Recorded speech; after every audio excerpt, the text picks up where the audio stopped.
ግልጽ የጨረታ ማስታወቂያ የቅድስት ሥላሴ ዩኒቨርሲቲ በሚያስተዳድረው በቁጥር 1 ህንፃ ከአንደኛ እስከ አራተኛ ፎቅ የሚገኘውን ቦታ ለተለያዩ ህጋዊ አገልግሎቶች ለቢሮ፣ ለባንክ፣ ለትምህርት ተቋማት፣ ለድርጅቶችና ለመሳሰሉት በግልጽ ጨረታ አወዳድሮ ማከራየት ይፈልጋል።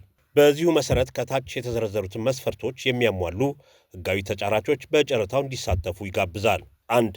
በዘመኑ የታደሰ የህጋዊ ንግድ ፍቃድ፣ የግብር ከፋይ መለያ ቁጥር ወይም ቲን እና የቫት ምዝገባ ሰርተፍኬት ማስረጃ ማቅረብ የሚችሉ።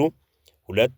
ተጫራቾች የጨረታ ማስከበሪያ ዋስትና በባንክ በተረጋገጠ ቼክ ሲፒኦ 50 ሺህ ብር በቅድስት ሥላሴ ዩኒቨርሲቲ ስም ማዘጋጀት የሚችሉ ሲሆን የሚያቀርቡት ሰነድ ስርዝ፣ ድልዝ የማይነበብ ከሆነ ከጨረታ ውጭ የሚያደርግ በመሆኑ ሙሉ አድራሻና የሚከራዩበት የዋጋ ዝርዝር ግልጽ ሆኖ መቅረብ ይኖርበታል። 3.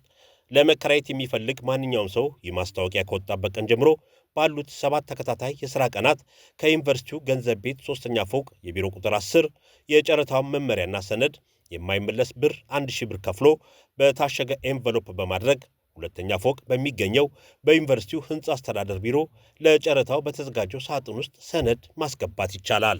4. ቦታው በዩኒቨርሲቲው ግቢ ውስጥ የሚገኝ በመሆኑ የቤተ ክርስቲያኒቱንና የዩኒቨርሲቲውን ክብር፣ ስነ ምግባርና ደህንነት የማይጋፋ የሥራ ዘርፍ ያላቸው ለሃይማኖታዊና የሥነ ምግባር እሴቶች ተገዢ ሆኑ። 5. የቤቱ ካሬ ሜትር መጠንና የጨረታ የመነሻ ዋጋ ዝርዝር በጨረታ ሰነዱ ላይ ማግኘት የምትችሉ መሆኑን እናስታውቃለን።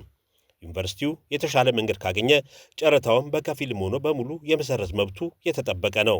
ለበለጠ መረጃ ሐምሌ 1 ቀን 2018 ዓ.ም የወጣውን የአዲስ ዘመን ጋዜጣ ይመልከቱ። ለተጨማሪ መረጃ በስልክ ቁጥር 011 1 23 35 29 ወይም 01910 58 60 66 እና 011 8 12 16 05 ወይም በዩኒቨርሲቲው ሕንፃ አስተዳደር ቢሮ በአካል ቀርበው መጠየቅ ይችላሉ። የቅድስት ሥላሴ ዩኒቨርሲቲ አስተዳደር